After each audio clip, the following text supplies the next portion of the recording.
si paladora du panjio lai paye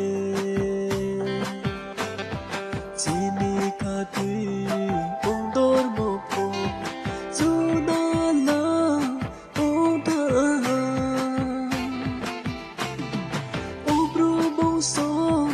ai zatiro amen kari se chindormo say kari la chindormo ya tai ham ya ni sliyo le taklai sti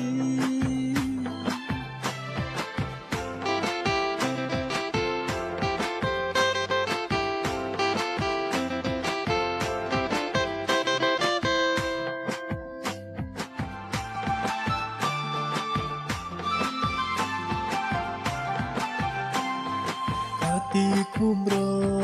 juda juda domo thai mung to ni aya no mo de lai paye purti mo to payo obru bong so ai za tiro amen kari se chindor mo say kari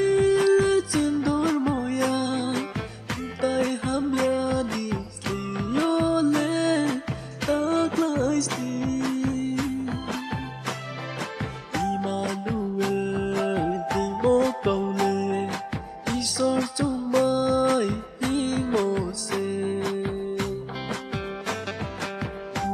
rang ma se bui ba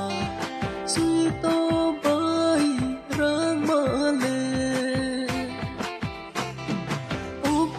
so ai za tiro amen kari se chendor mo say